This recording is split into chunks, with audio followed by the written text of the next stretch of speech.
Hello, my name is Perrin Lathrop, and I am the Assistant Curator of African Art at the Princeton University Art Museum.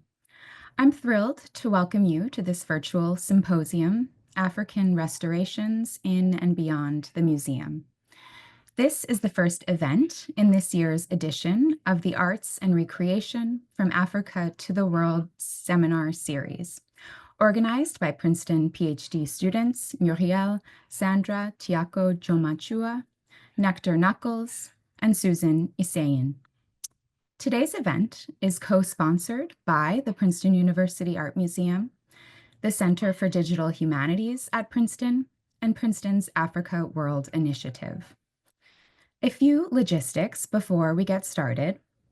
Our program today includes live audio interpretation and live closed captions in both English and French. To hear this English panel in French, click the globe icon in the Zoom toolbar and select your preferred audio language. To access live closed captioning in either language, open a separate browser to visit the link we are now dropping in the chat. If you have questions for our tech support staff, you can type them in the chat feature, which you will find in the toolbar at the bottom of your screen.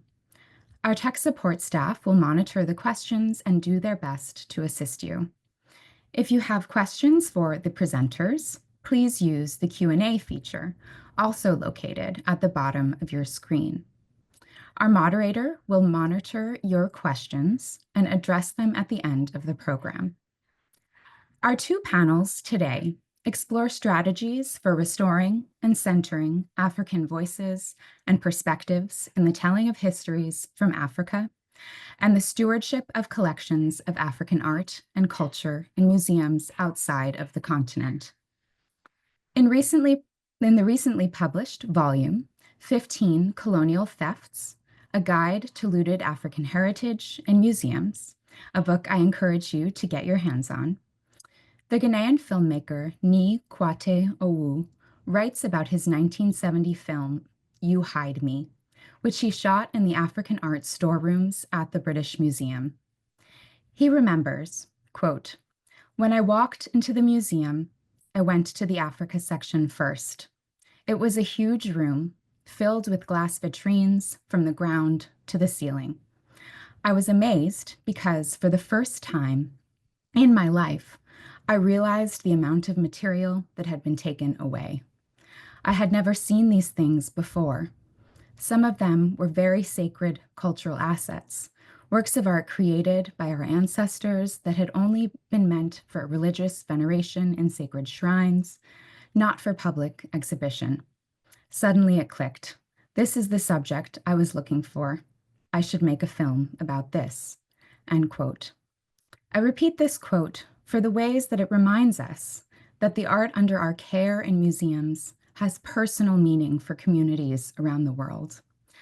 I'm really looking forward to hearing from our first panelists who will share projects and approaches, often rooted in the digital humanities, that center community knowledge about African art held in cultural institutions outside of Africa. Now, I would like and have the pleasure to introduce our speakers.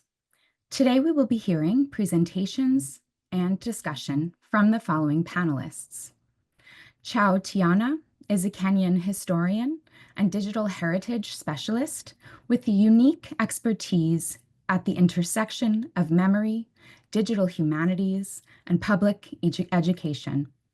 Leveraging a strong background in computer science and a specialization in digital heritage studies, her work is dedicated to exploring and excavating African histories, while simultaneously building and enhancing the infrastructure needed for the preservation and dissemination of these vital pasts. Bekuto Wasira, also known as Anthony Kalume Deep, graduated with an MA in Curating, Collections, and Heritage from the University of Brighton. He is a published author, visiting lecturer, Museum Lab 22 Fellow, Chief Negotiator for the Return of Vigango for the Amidzicenda community of the Eastern Coastal Region of Africa, Chair of Diversity Luz in Sussex, UK, an image curator of the Obsidian Collection based in Chicago. Dr. Felicity Bodenstein is a lecturer in art history at Sorbonne University in Paris, specialized in the history of archaeological and ethnographic collections. Since 2019, she is a principal investigator of the Digital Humanities project, Digital Benin. In 2022, she co-curated the exhibition Benin, Stolen History at the Mark in Hamburg. She co-edited Contested Holdings, Museum Collections and Political, Epistemic, and Artistic Processes of Return, published in 2022, and co-wrote with Maureen Murphy, Why Restitute? The Case of African Cultural Property, published in 2023. The discussion between these three panelists will be moderated by Anissa Tabangar. Anissa is a third-year PhD student at Princeton University in the Department of Art and Archaeology and the African American Studies Certificate Program, researching, among other things, histories of collecting, display, and museology. Recently, Anissa worked with me as a McCrindle graduate intern at the Princeton University Art Museum in the African Art Department. And prior to Princeton, Anissa was a curator for Four Freedoms and is a founding member of the Guggenheim Greenhouse, a futurist thinking lab. Our speakers will begin with short presentations about their work before moving on to what is sure to be a fascinating discussion. So thank you all.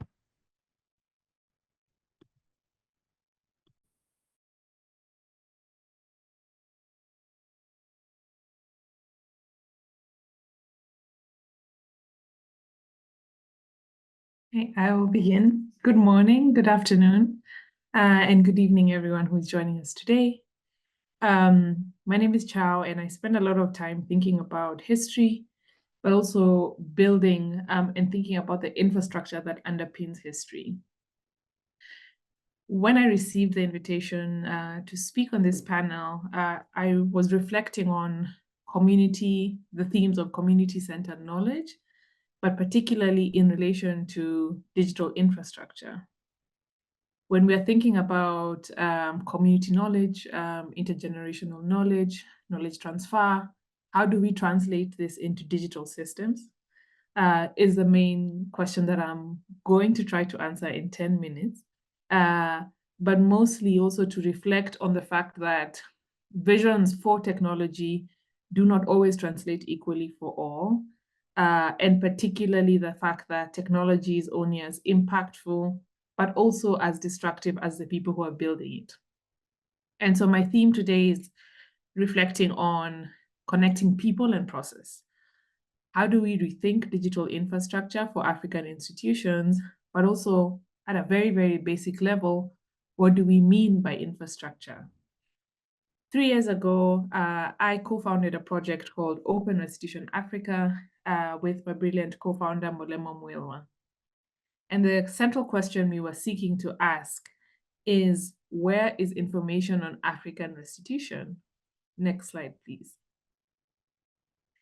And so for us, the question on where is the information on African restitution was really an impetus that we came to after we attended a conference on African restitution in Namibia, and there was so much being shared, but online there was little to no visibility of the practitioners who are speaking about the restitution processes that they are engaging in or that they had previously been involved in. And so we founded Open Restitution Africa, a Pan-African women-led initiative that really asks how we can make restitution information on the African continent more transparent, more accessible, and more centralized. And so we're on a very big mission to do this in 3 ways. The first one is to collect nuanced grassroots research on restitution processes, many of which are not online and have not been documented. The second one is to then provide access to this research and to this material via a bespoke digital platform that we are also building in parallel with the research. And finally, to increase awareness on restitution thematics and complexities among wider publics. And so with that, we're asking, how does restitution of African history, of African art, material heritage, move from a conversation that is enclosed in specialist circles into a public conversation that people who are not exactly involved in museums, policymakers, etc., can be involved in. And so, next slide, please. And so my kind of departure point for this talk is a quote by Kenyan Dr. Njoki Ngumi. And she says that the thing about restitution is that it's a process about people.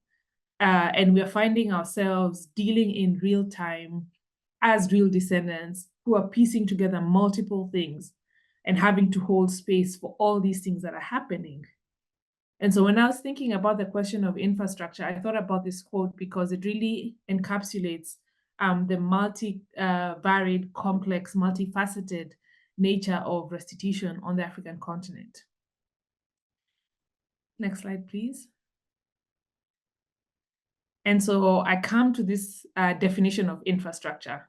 Here we are trying to build an open data platform that maps, tracks, and centralizes restitution information on the African continent.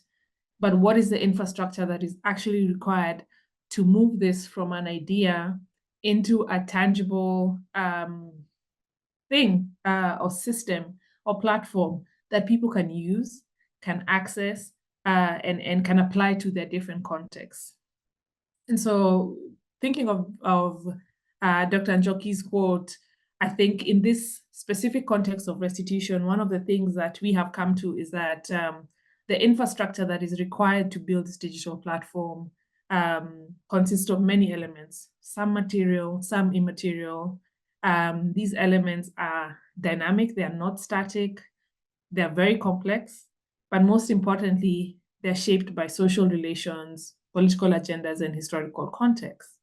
And really, how can we take all these varied things and then translate that into a digital platform? The question of why we exist and why we're doing this work is also a question of, one, knowledge transfer, but also that an overarching lack of information for and from Africans, excuse me, results in an imbalance of power, where we end up focusing predominantly on the needs of European institutions within restitution, when African practitioners, African institutions have their own needs, have their own complexities, and have been doing work within and amongst and between themselves. And so we began to gather stories of individual restitution case studies. So far, we have case studies from approximately 9 countries. And these case studies are really case studies about objects, yes, as they would be framed in a museum context. But when you look at them, they're actually case studies about people. And they're case studies about the processes that people are undertaking on the African continent to demand, to restore, to repair, and to restitute their heritage. I'm not going to talk in depth about the content of the case study, as this talk is mostly about infrastructure.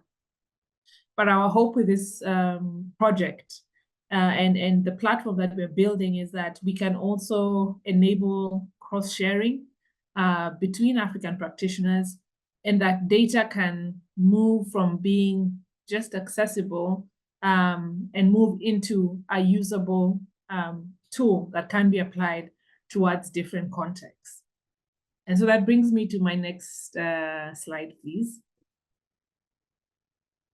I started this talk by talking about the forms of infrastructure, which can be a very boring and benign word when not questioned adequately. But for us, this is the landscape of infrastructure that we are dealing with.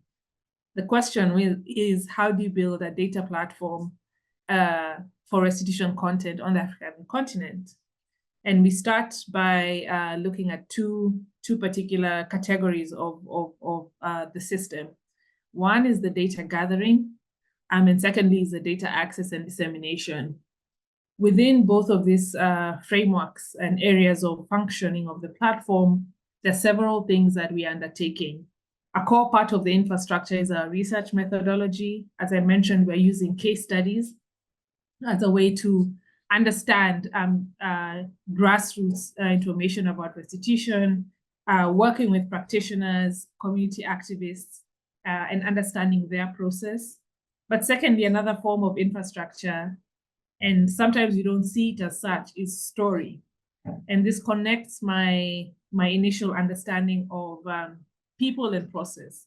And in between that, they are united by story and they are linked by story.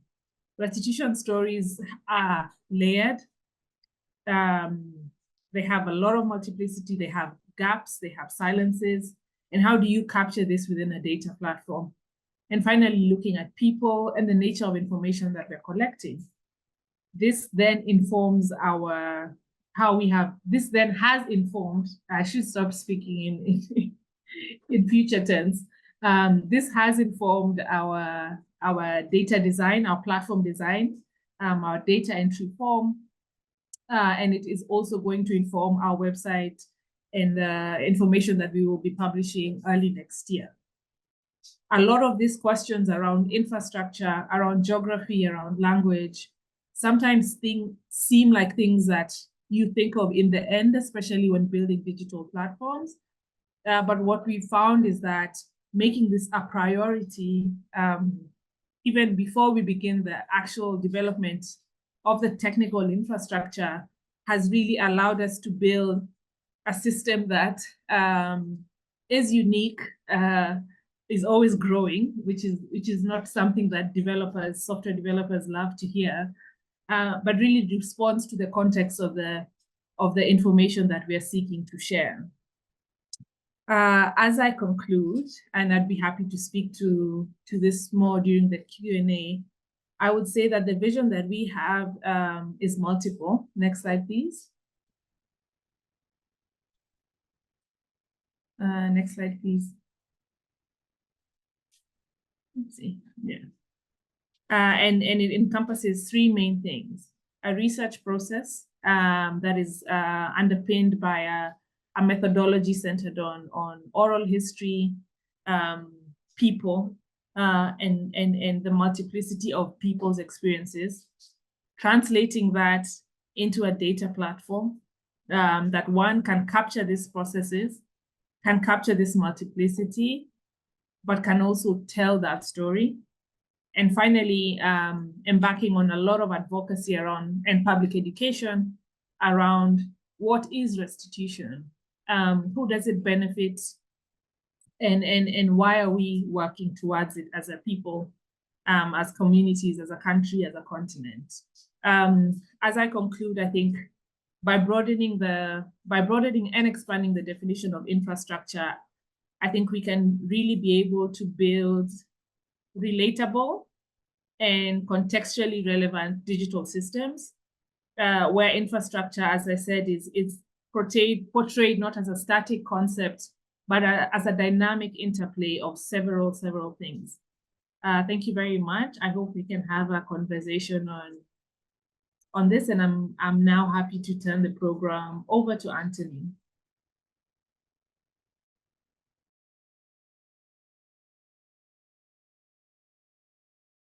Thank you, Tayo, for that.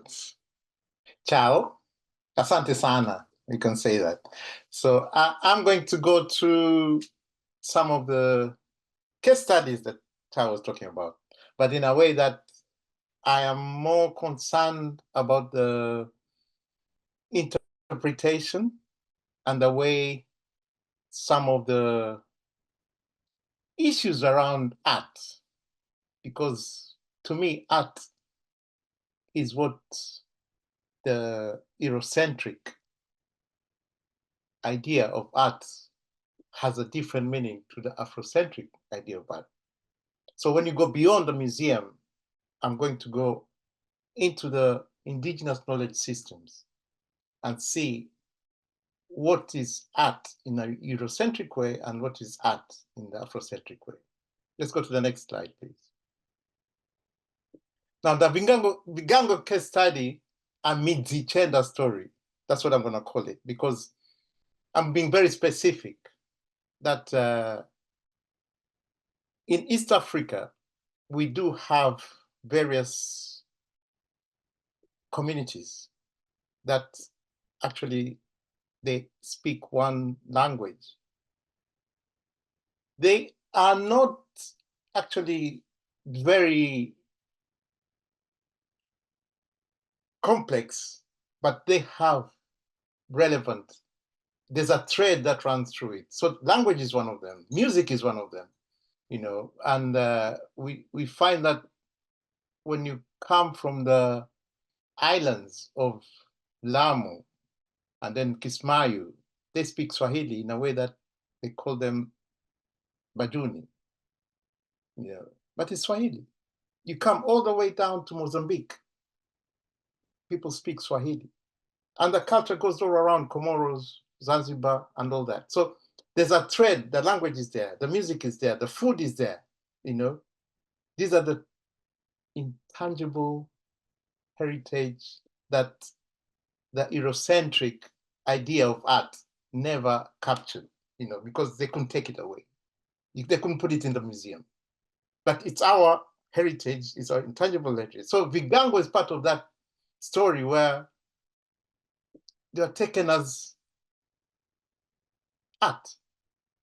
But within our community of practice, we could never, ever give out Vigango because these are actually depicted spiritual objects that are erected for a special purpose to a special member of the community. And they ended up in museums, encyclopedic museums in the West. Let's go to the next slide.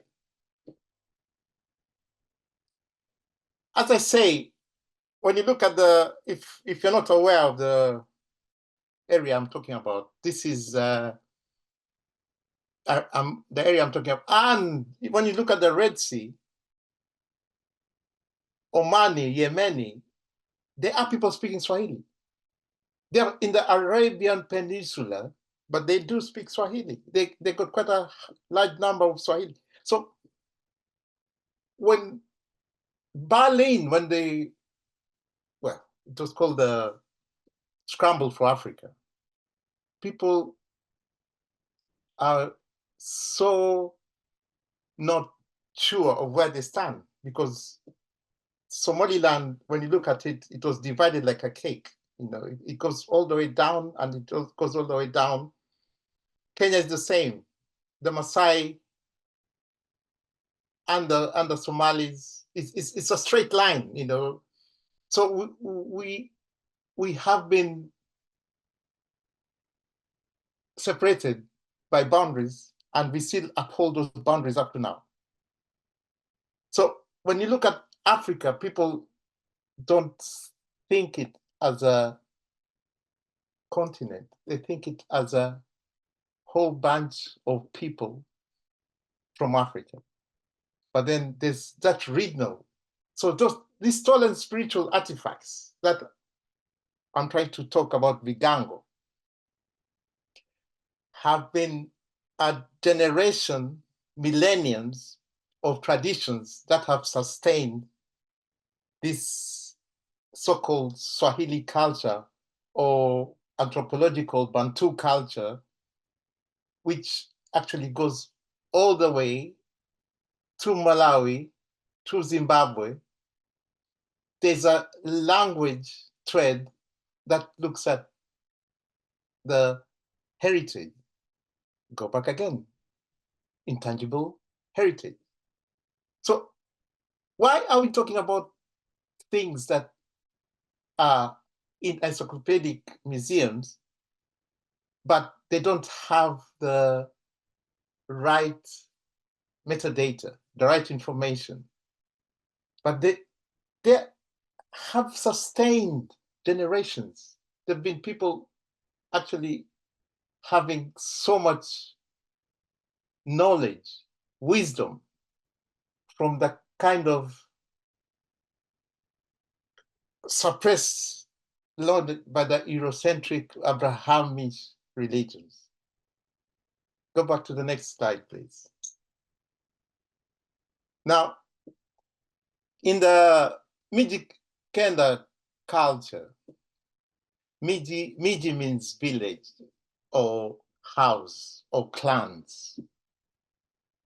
And then Kenda means 9. So it's the 9 clans, Amiji Chenda, 9 clans, who speak a similar,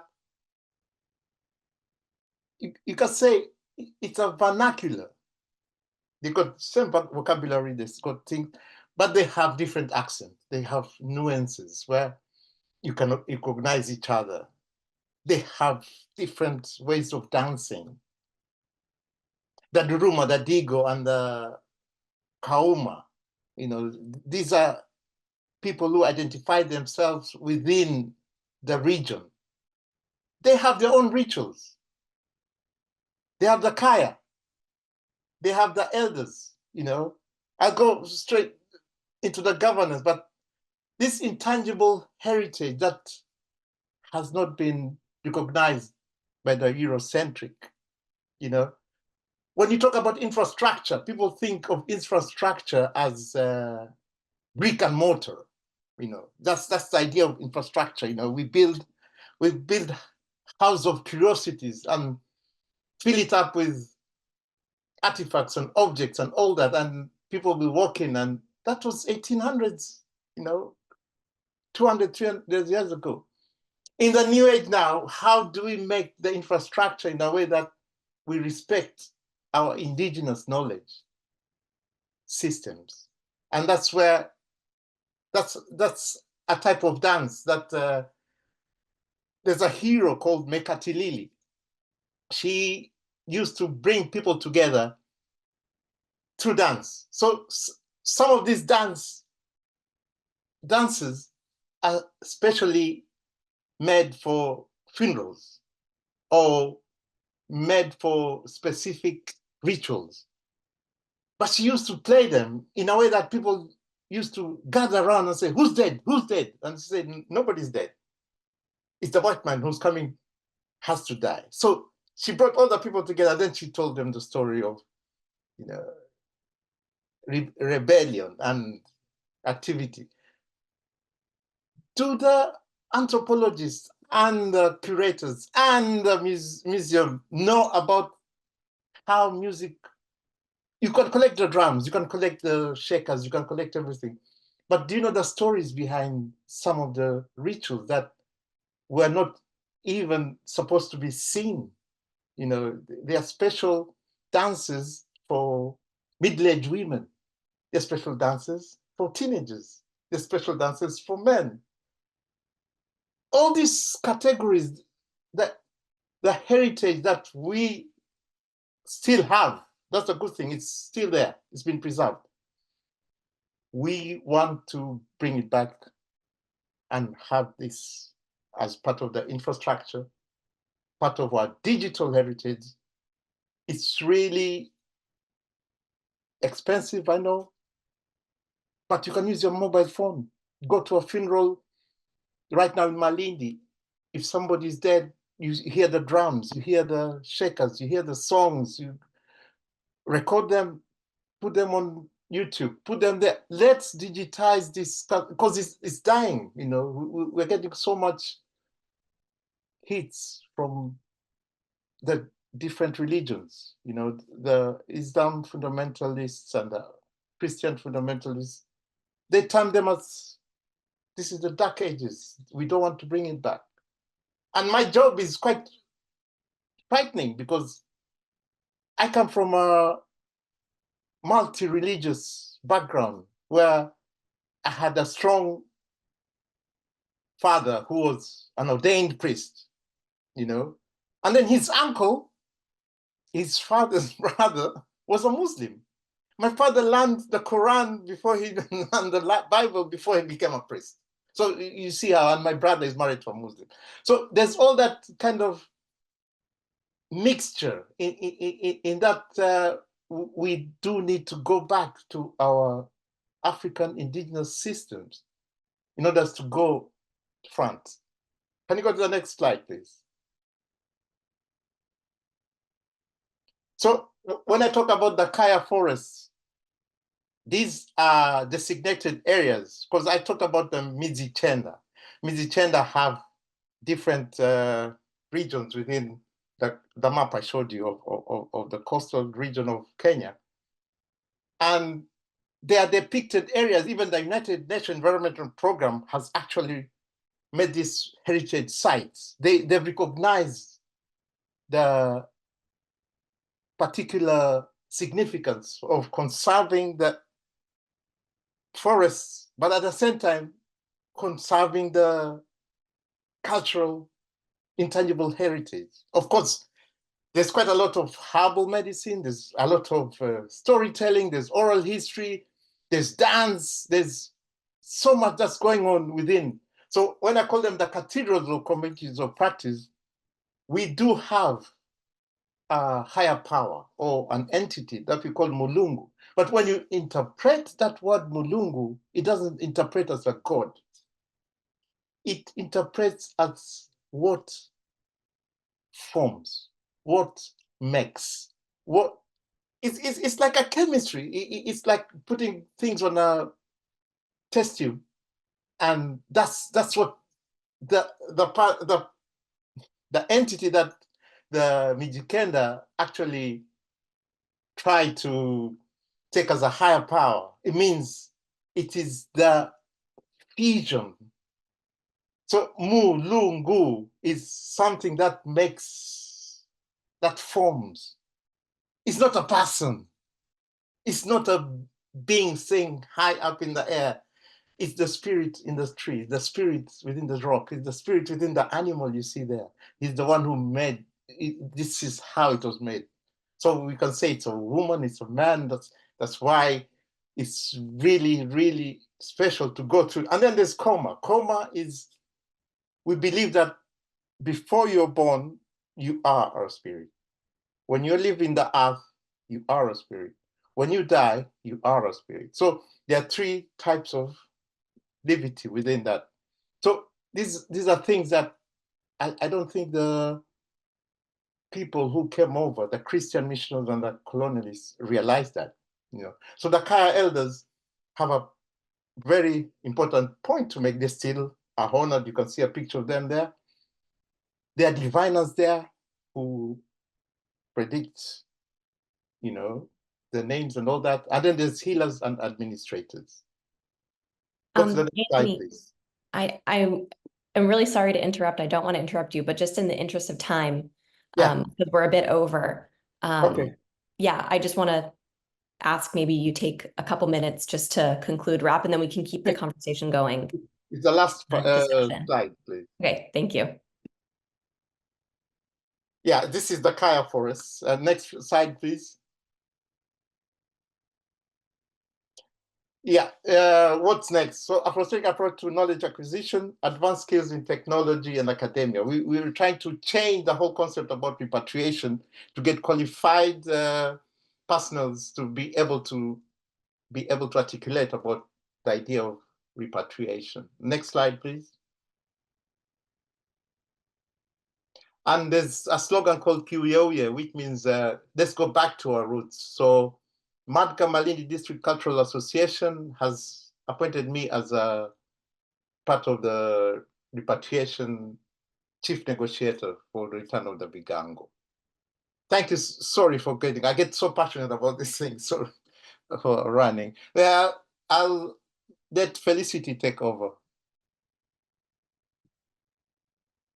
Thank you, Anthony. Thank you, Chao. So I am going to talk to you about a project which maybe gives us a more practical example of what you've all been already talking about. It's a project that I've been working on for many years now with quite a large team, and we'll see the team a little bit further on. Maybe we can move to the next slide.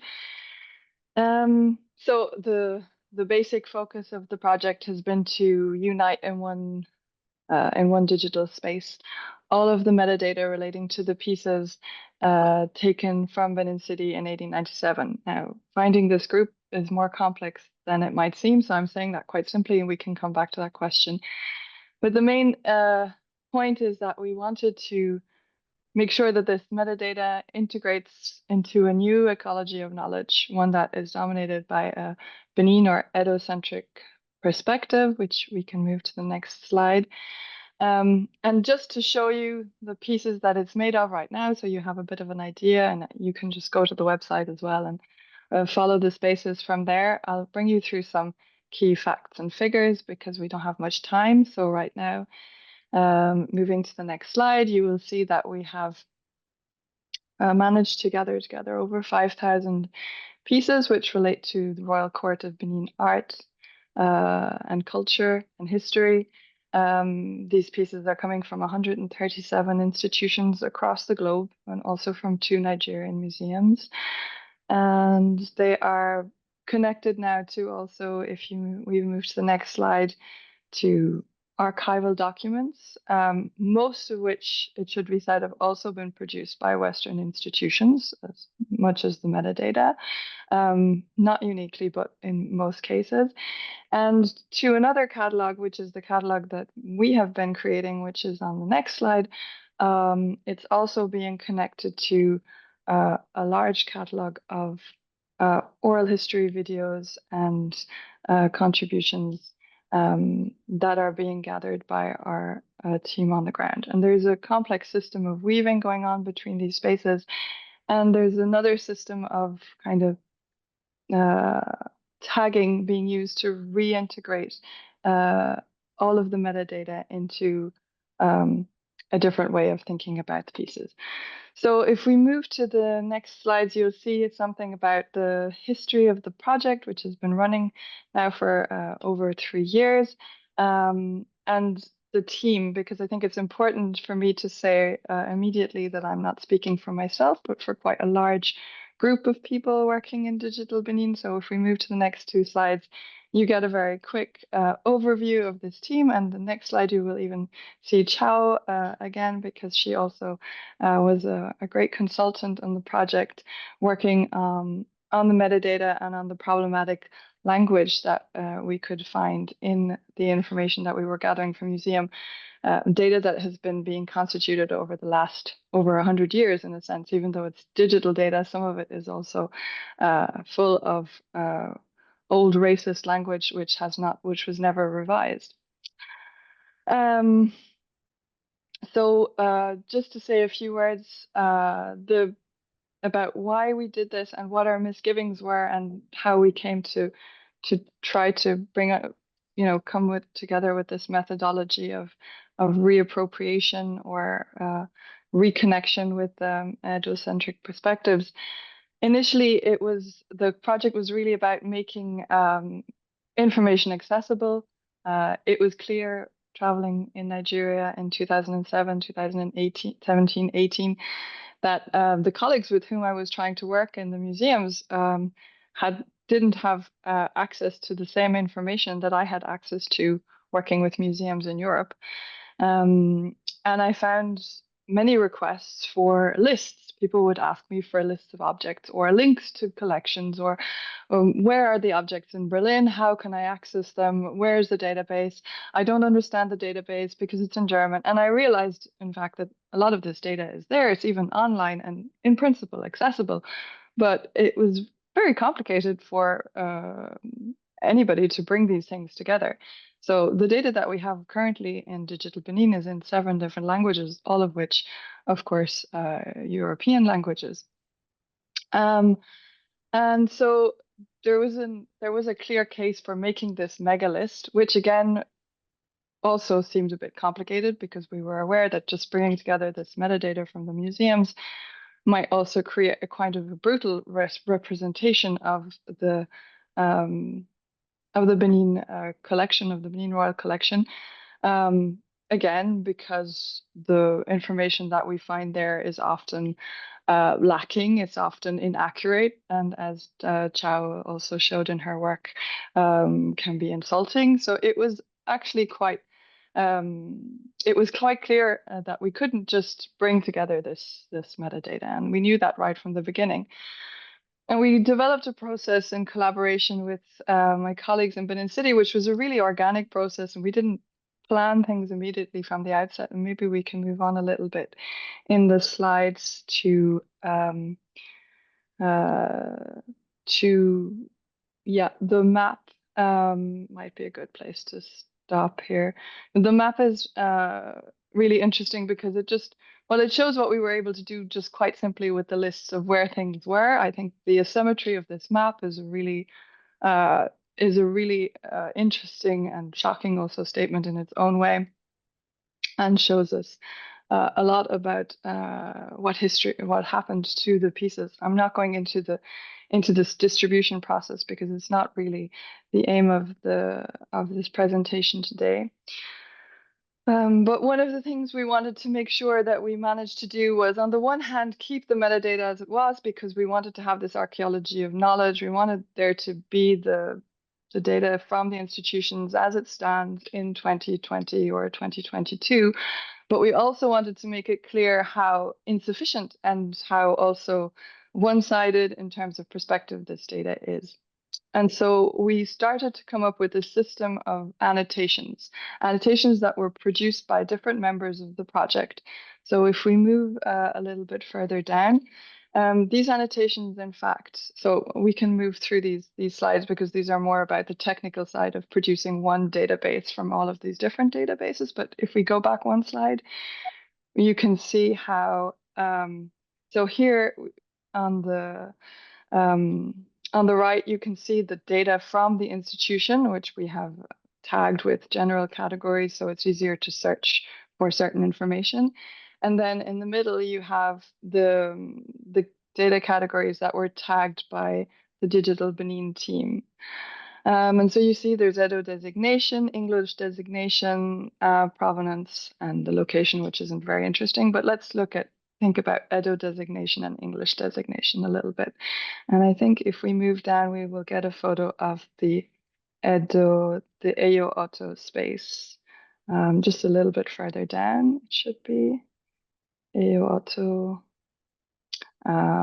Well, we can stay on this because it actually also is a screenshot from the Eyo Otto section of the website. So if you go onto the website, basically, there are different ways of accessing the metadata catalog. There are different doors into the data. And one of the doors that was developed by Elegoso Bobaifo, it was this door of how are these artifacts or these things called in the Edo language? What words are used to define them? Not translating the words that are used in English, obviously, because the English terms were usually quite generic, generally refer to the material or the form or the of these artifacts rather than to their functions. And the terms that Elegoso came up with, working with linguists and other researchers in Benin, spoke to this whole collection very differently. So we find different regroupings of the artifacts by going through the Eyo Otto than those that you will find if you go through the English designations. The English designations allow you to access the catalog as well, and will give you other regroupings. For example, if you check ceremonial swords, you will actually get in Eyo Otto, you would have to look at 3 different types of swords because they're differentiated into the types and the names that are used in Edo. It's also, I mean, I think it shows up very clearly the absence of language, of the taking account of language in the European Museum metadata. We found there were maybe a few instances where Edo terms were already used in the data. Interesting, what made Elegoso want to work on it was that she was a little bit disappointed that the Lagos Museum hadn't used the right terms in Edo to describe the objects, and she had expected that from Lagos. She was transcribing the data from that museum, and that's what made her want to do this work. And it was really one of the kind of a very natural kind of development in terms of the whole process. Whereas I think the oral history catalog, so if you move down a little bit, we have a slide on that too. must be a bit further down. Here you see the home page where you have the different ways of accessing the data, but I'll let you explore that. Also, I think it's already changed since this is the AO auto page. So you see that the each term also is illustrated by a drawing from a Benin artist, Ozaze Amundsen, Ozaze, and there's a vocalization in so that you can hear the pronunciation. But let's move to the oral history section, maybe. We won't. We can move back to provenance afterwards. So the oral history section, I think, was from the beginning really something that was even during our first conversations with the team in Nigeria, that was immediately this desire that the metadata be balanced out by something that would show Benin culture as a living culture and not as something that has been musealized. And it's the term that our colleague Godfrey Couture really uses again and again, is this ambition, which is obviously an idealist ambition. I don't know whether we'll ever get to something like that, but something more like a living museum rather than the European, let's say, object-centered institution as we know it. And so the oral history collection I will conclude. The oral history collection is a really important development, and we're currently working on connecting it more and more organically to the metadata, so that when you're on the website, you're constantly moving between these different spaces and constantly becoming aware of the fact that there are very different perspectives that you can have on this data. And I think that's the important thing about this work, is that we're trying to show different knowledge, different worlds of knowledge side by side, how they can comment on each other, and how, what critical approach we can have to this metadata from an IDO perspective. And I'll stop with that. Thank you. Sorry for running over. Amazing. I just want to begin by thanking our panelists, all three of you, for sharing these really insightful presentations that give us so much to talk about. I have a lot of questions and notes and things that I wish we had time to dig into. I also want to remind everyone watching that we are going to have an audience Q&A after the moderated discussion. So in your Zoom, on the bar at the bottom, the icon with the question mark is where you can type questions you have for the panel as a whole or individual panelists. So I think for this initial discussion, I wanted to pull first from the program description, because there's really like a bold and ambitious language in the program description, which is great. It's great to sort of have that big vision of what we're here to do, what we're trying to do, even as maybe the work itself is sometimes more granular, sometimes more sort of on the ground and detail driven. So the description proposes a community-centered approach to restoration that embraces participation, revitalization, and healing. And so I want to focus on these three ideas of participation, revitalization, and healing. And first ask the group about the role of participation, because that implies that we're not only drawing from it, and you all, I think, mentioned this in your presentations, we're not only drawing from experts, and the interest is not only in collecting sort of the most desired idea from the best expert, but really bringing in wider audiences, artists, school children, elders. And I wonder sort of, who do you see as the stakeholders in the work that you do, and who are the participants maybe that you hope would participate in the work that you do, but maybe aren't at this point?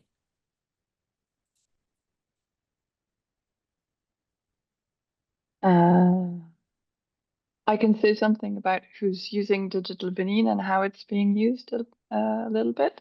Um, so from what we know, because we don't actually track in the detail the usage of the website, but I think we know mainly from how our colleagues in Benin City are also spreading it and using it in their work as historians and working with the museum in Benin City. So we know it's being we built it with a lot of stakeholders in mind who we'd also invited to discuss the project before we set it up. Artists and artists in Benin City were, of course, a key stakeholder because visiting all of the workshops, they were literally surrounded by old books with photos of the artifacts, and it was clear that having access to that data would be so precious to them, especially as it also works quite well on a phone, so you can see and run through this this catalog. Museum staff is also using it now to elaborate on their narratives and how they tell the story of, in particular, also the story of what happened after 1897 to the object. So I know that is kind of coming out of it. And I do have, I mean, yeah, there's always, we always hope for more and for wider spread usage of something like this. But again, I think it's sometimes also important to be, I mean, here it's not like in every country it's a struggle to get everybody or to get a wider public interested sometimes in these things. So it's not, I don't think it's something specific necessarily also always to the African context. So yeah, that's what I can say about it right now. I think it does speak to a wide audience, and we've had very good reviews on it, how easily it is to use and to access, and yeah.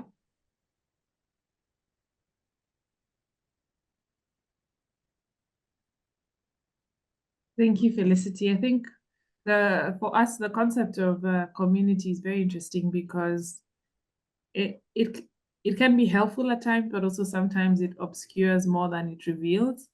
It's very easy to hide under the banner of working with a community or the community and not really interrogate, I mean, who is part of this community, who is represented within the community, who is left out.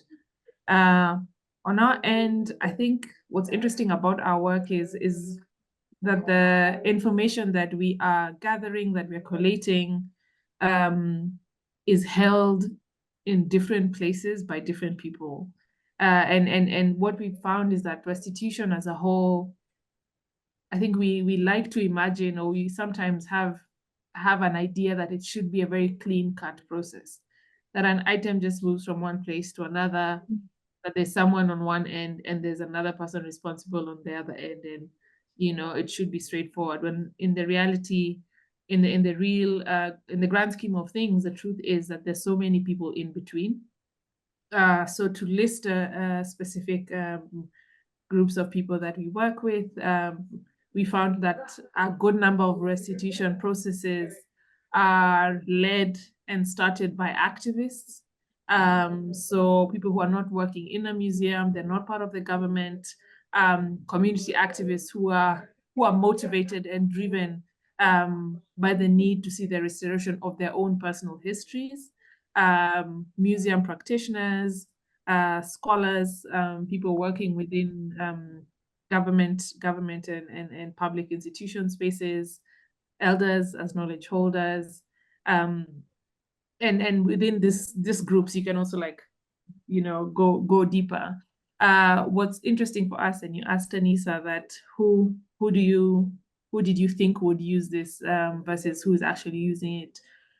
We are straddling a very long and broad audience range, because restitution is something that can be very specialized, but it's also something that people relate to. Different ages, different demographics, different geographies, people relate to at a very personal and fundamental level.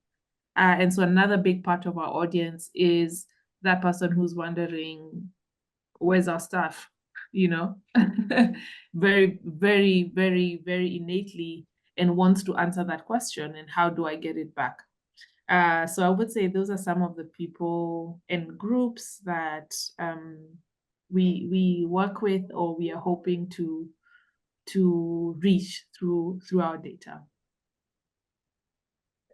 Yeah, I'll add something there, because when I was working at the Linden Museum in Stuttgart, I met the director there, and she told me, can we have, instead of just having objects, behind glass, can we have maybe something much more dramatic, much more, ritualistic, so that the items that are there within the museum can actually come alive? So having that kind of people behind us, because being in the academic world, you always got blinkers. You want to sort out this, you want to sort out this, but then looking at the various ways on how to invigorate the existing encyclopedic museums from house of curiosity to something that's much more palatable to especially to the young generation, the youth,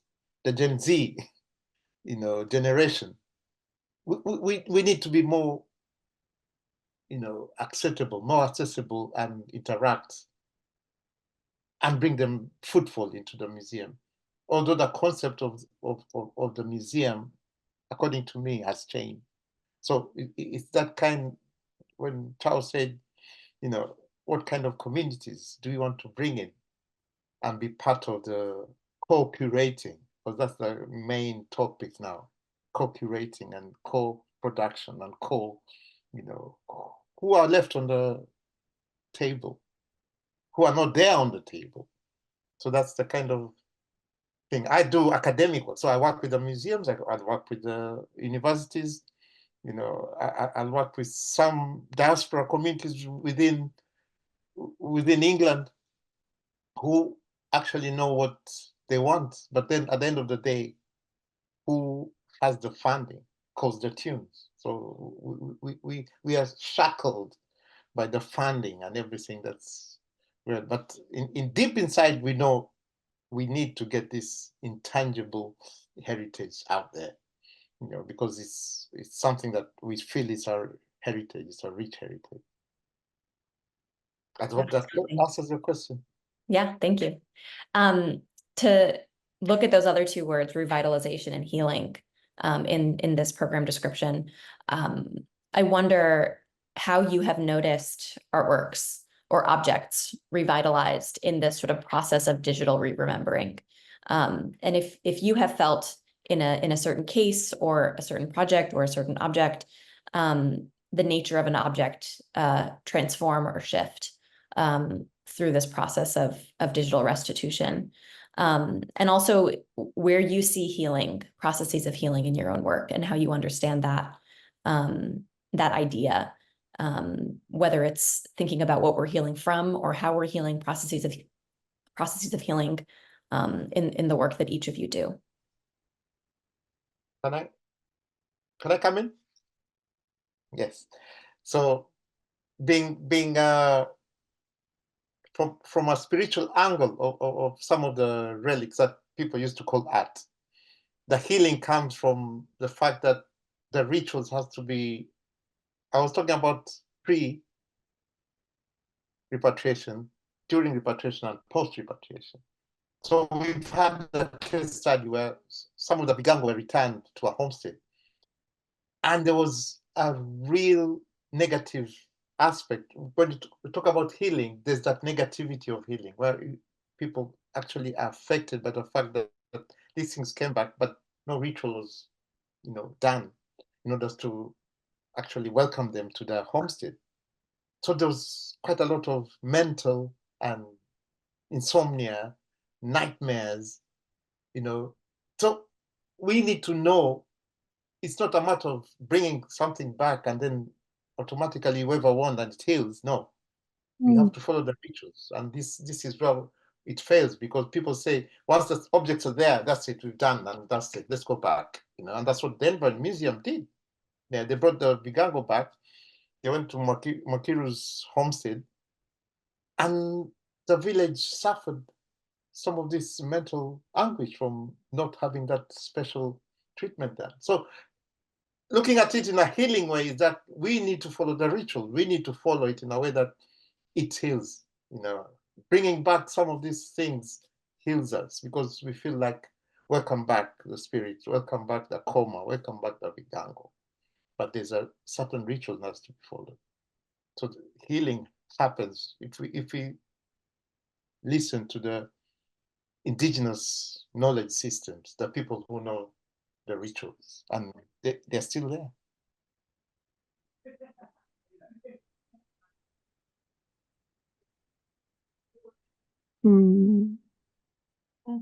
I'll go.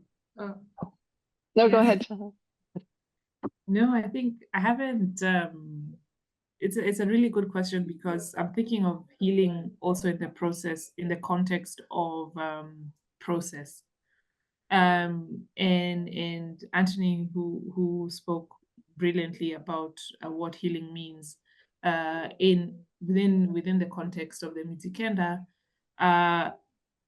For me, it's also a question about healing being a repair of labor, agency, and effort that has been erased, especially when we're looking at return, restitution, repair. The fact that for certain items, there has been a long history of demand. There has been a long history of people working and asking and writing letters and making phone calls and attending conferences and having, various ways of interacting obscure and has been made invisible. I think within the context of process healing is also a question of making visible the efforts, the sustained and continued efforts that have happened over time to return African artworks, to reconnect them, and to make them part of communities once more.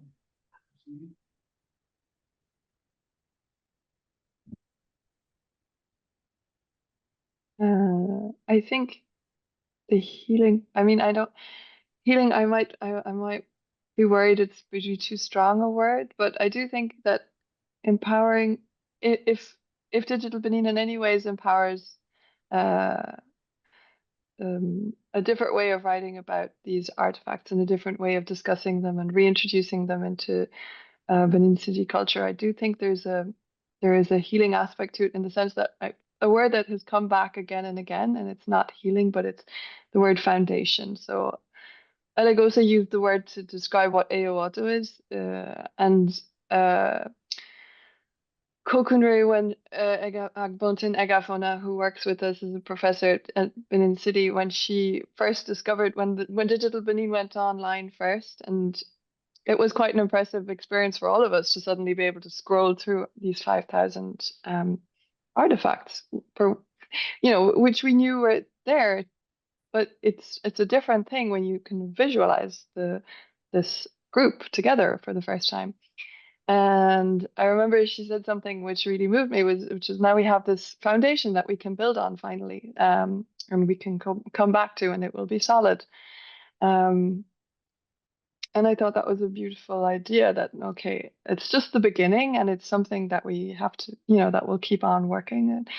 But that it's something that can be built on. And I think, the history of Benin City was so, the city was so traumatized. And there's one video where a historian, whose name escapes me now, talks about the impact of 1897 on the city and how people perceive themselves and how people perceive their own history, which, the history of 1897 has been majority written also by by the British, by even recently, the last 3 major books to come out about 1897 are, are British authors. So again, if there's a way for this to help a reappropriation of that narrative, then I think that is part of a healing process to me. Because everybody should write their own history as well. A history can be written by everybody, but everybody should also have access to the documents that allows them to write their own history. Amazing. Thank you.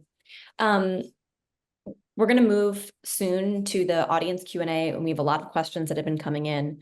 But before we do that, I want to ask each of you about the challenges you face in the work that you do. And if there are certain difficulties or questions that emerge quite often in the work that you do. Should I start? Yeah. It's frightening because I feel like if I don't get frightened doing my work, then I'm not doing the right job. So when I talk about the Abrahamic religions and the fundamentalists and the Christian and the Muslims within our community that are really affecting the way we repatriate some of these things are regarded as evil manifestation of the devil, and we it's defeatist because in the encyclopedic museums we try our best and convince them we want these things back into our communities, and the communities now fight us back and say, no, you are the one who's bringing all these evil things. So you see, that's the conflict. But it's also the satisfaction to know that we are looking at our heritage that was taken away from us. The Vigango would never have been sold, but you find them on Sotheby's, you find them on Christie's, auction houses being sold. Somebody will never ever sell like Vigango to a stranger because those are spirits. We regard them as spiritual objects. So all these things, the complexities around art and relics is what it's the barriers that I get within my work. But at the end of the day, they are triumphs. They are things we get to do with the things that we actually interpret. I walk into a museum and I tell them, no, this is not a walking stick. This is a kigango. He said, no, but it's written on a walking stick. I said, yeah, whoever brought it here misinterpreted it. I'm telling you what it is. And it's that knowledge of being an expert that gives you that satisfaction that you're teaching somebody something that they, and some things are so simple because you use them every day. If somebody misinterprets something, you tell them, no, this is not what it is. This is what it is. And they actually look at you like, yeah, thank you, for telling us, So it's just indigenous knowledge system that is lacking within the encyclopedic, collections that gives you, there's the barrier, of course, and then there's the satisfaction of working with contested objects.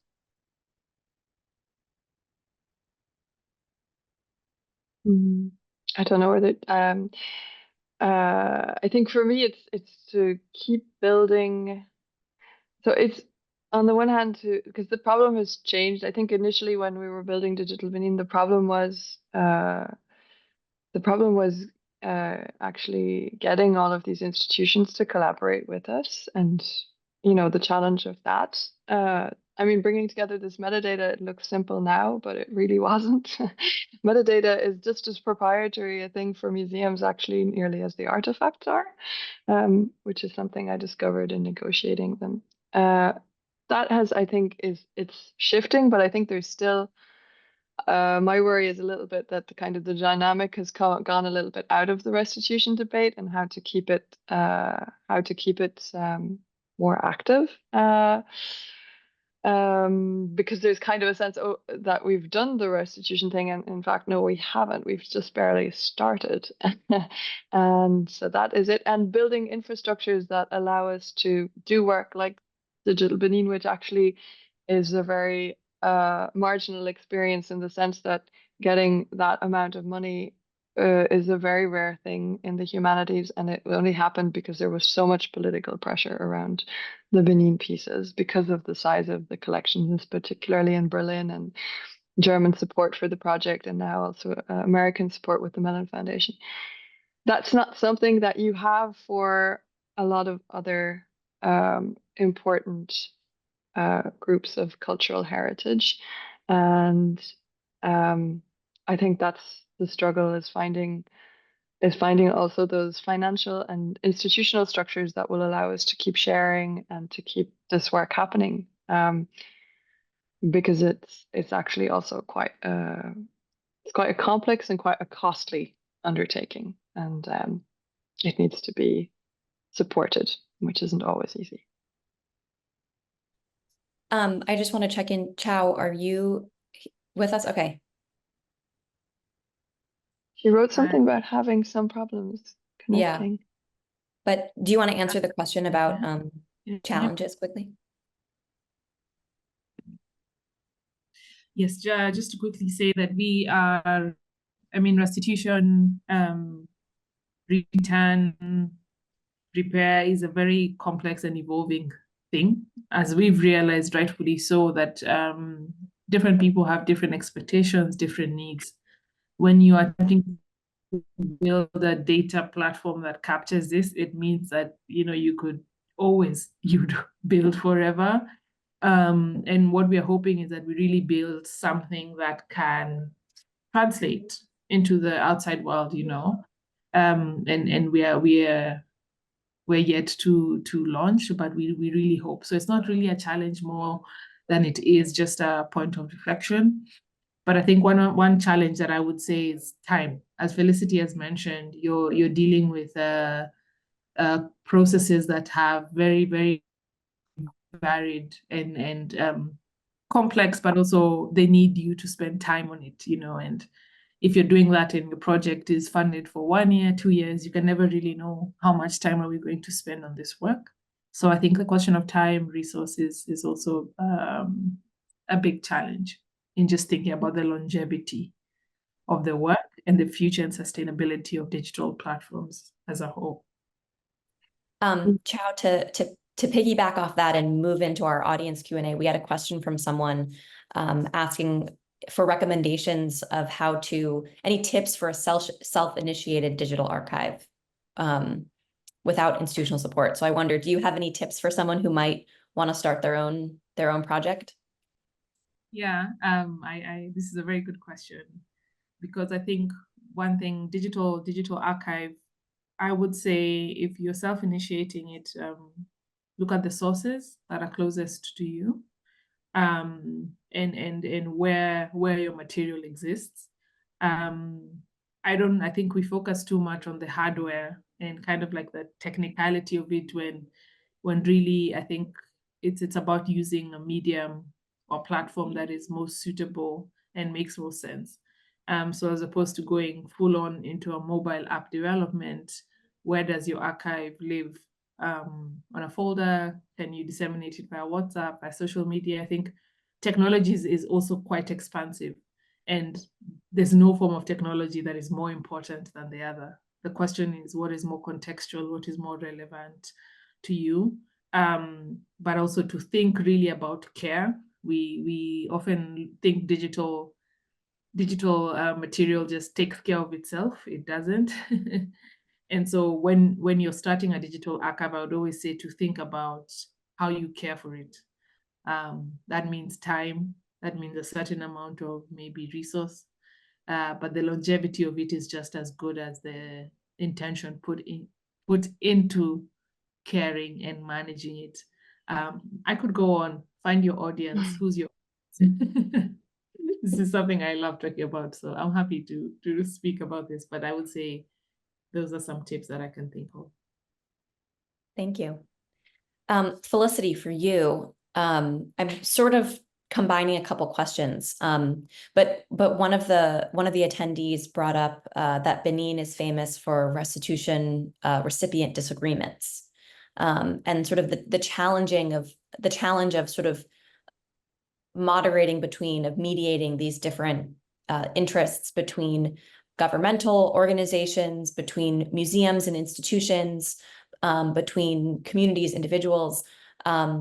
So I wonder for you then, how do scholars or projects like yours mediate across these different stakeholders and hold together the different interests that they might have? That's a very it's a very good question, and it's a very difficult one for me to answer because it has been a very complicated thing for us to maneuver. When we started the project, restitution was starting to be on the table, but it wasn't yet completely on the table, and we knew we were going to be dealing with institutions who were very much against restitution. So we couldn't position ourselves as a project that accompanies the process of restitution, even though technically that's what we wanted to be. And I mean, one of our project directors, Barbara Plankensteiner, was very important in the restitution process in Germany and was very involved in that process. And she was under a lot of pressure from different sides, as you can imagine, from the Court of Benin and the Nigerian, the NCMM, the National Commission of Museums and Monuments, etc. So the strategy that we kind of came up with was to, our objective was clearly that this should also be a tool to help restitution, because one of the key things that you need for restitution is also to know where things are and who has them, and then can you make a request. You can't request something when you don't know where it is and who owns it. So we had a clear thing that we wanted to do with that, and I think the website makes a clear case for, in a way, restitution. You just have to look at the map. I don't think anybody who sees that map can feel like that's okay for that situation to be perpetuated, that kind of distribution of heritage. It's just not, but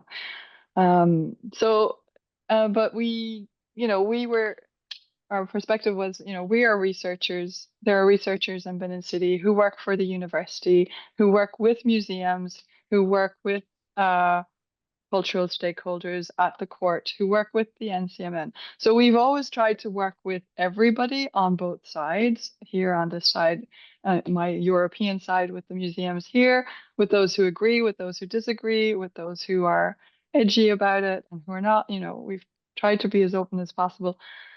Sometimes it was really complicated. Sometimes it went really well. It's also been quite complex for my colleagues in Benin City because, there are also tensions sometimes there. But I think positioning it as, above all, a question of knowledge and knowledge accessibility, it's not something that gets easily questioned. Most people in the end have to accuse to the fact that that's actually a good thing. And and we are trying to work with nearly everybody and are open to working with nearly everybody. So, I think it's a balancing act. I'm not sure it always has been perfect. And I'm sure there are people who have criticized how we've done a lot of things. I know we've been criticized for how we've done a lot of things, but it's a field, I think, where you won't ever please everybody anyway. So I've come to be quite okay with that anyway. Yeah. Thank you. Anthony, for you, we had a few questions on this topic of healing.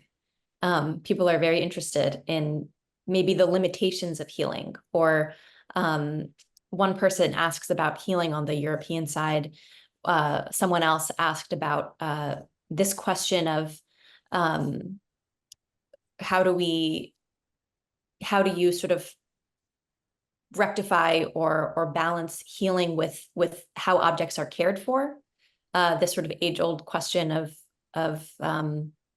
or the belief that objects are better cared for in a European institution, that argues against return in some cases. So I wonder if you have comments or responses on those dimensions of healing and perhaps the limitations of that. I did a master's degree in curating collections and heritage, and my dissertation was 3D printing as an acceleration for decolonization. So I was talking about having a way where we can actually 3D print some of these objects, like the Elgin marbles. The Greek people want it back. The British won't give it back. So why don't you just 3D print the Elgin marbles and return them to Greece? And then you stay with the replicas. So I did a research around such things about, is it possible to have a replica of a Kigango and take it back to Kenya and retain the Kigango here? And the old man said, no, we want the original one. You guys stay with the Kigango copy, we stay with the original one. So there's quite a lot of stories around, if everything is taken away from the museums, if everything is repatriated back to Africa, what will we have in the museums? No, that's not what we want. We actually are advocating in a way that there are things like spears. I walked into every museum that had colonial, I mean, there's like 1 million spears in the vault. What are they doing there? What are they going to do with them? So those are the things. There are things that we can compromise, there are things we can't compromise. So the healing comes when we actually have the audacity to say, the object that you see here is a copy of the one that we sent back to the community of origin. There is where the healing comes. People walk in and say, oh, this museum is good because it's actually repatriated these things back, and the guilty conscience, the whole point about retaining objects of contested objects is released. So the healing comes from the fact that when it goes back, to things in British Museum got stolen. Don't forget that. Every museum has its own weakness and problems. It's not only in Africa that things get stolen. But then at the end of the day, how do we care about these things?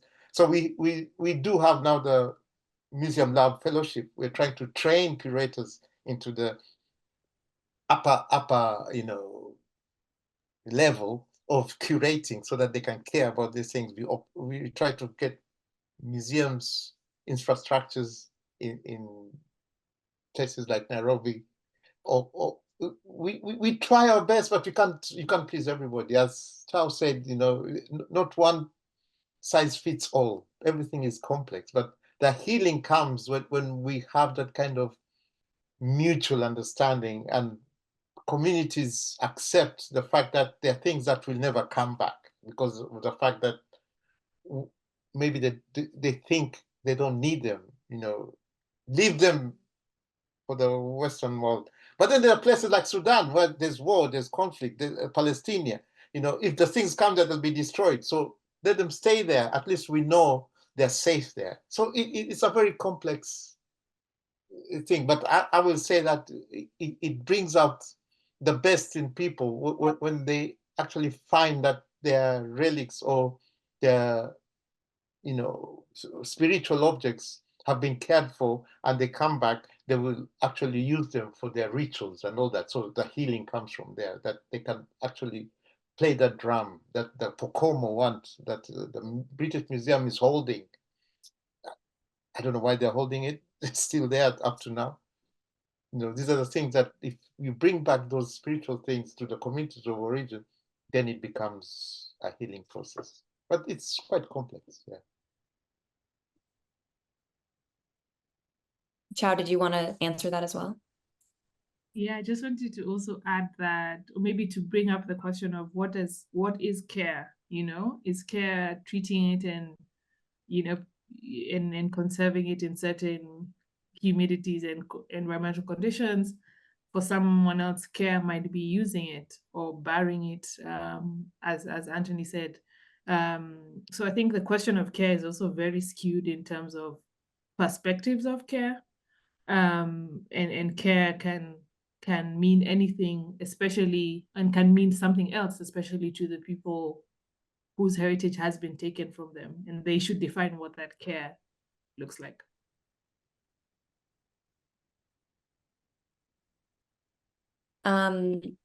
So we are coming up on time, and another common theme I've seen in the questions is people asking for websites and resources and names and books and exhibitions, and people are hungry for more, because of course this conversation is very limited, and we only see a fraction of the rich work that each of you do, and the collaborators and communities that you are involved in.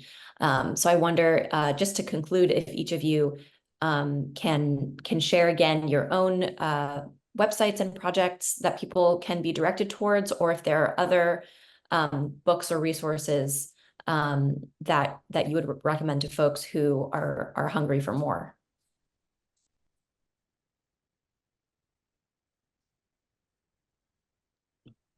I'm going to put a link to my thesis, 3D printing as the creation of decolonization, so that people can read it, because it's quite complex and it needs people to understand this. So I'll put it on the chat.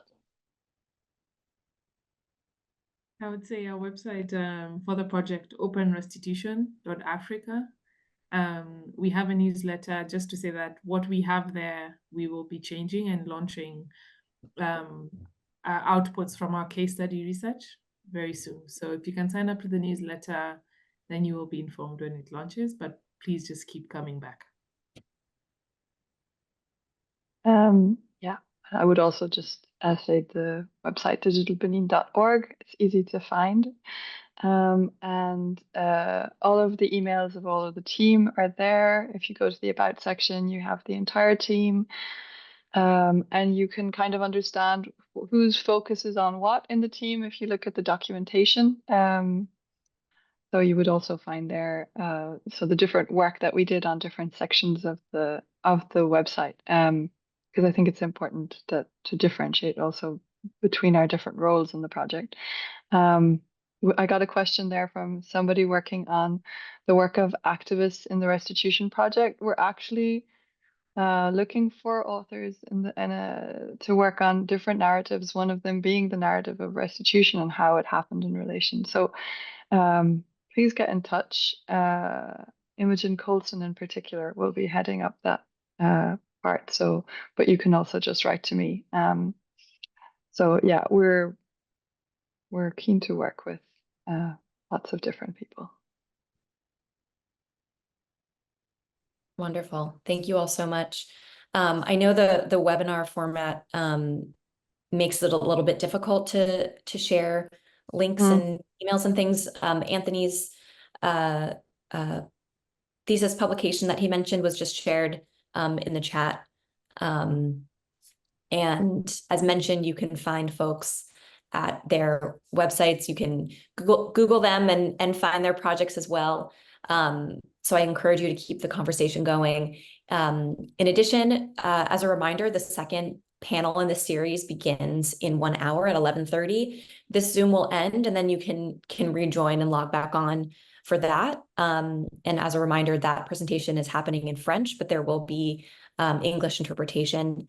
To conclude, I just wanted to give many, many, many thanks to our panelists, to our organizers, to the Princeton University Art Museum, and of course to everyone who participated, who asked questions and made this a very lively and enriching conversation. So thank you to everybody. Thank you very much for the questions and everything. Asante sana. And I think that's it. We can log off. We'll see people back at 11:30 in 1 hour for the next panel. Thank you. Thank you. Bye. And folks that are still here, just again, you can use the same Zoom link that you used for this program. You should use the same Zoom link again when you log back on at 11:30. Thank you so much.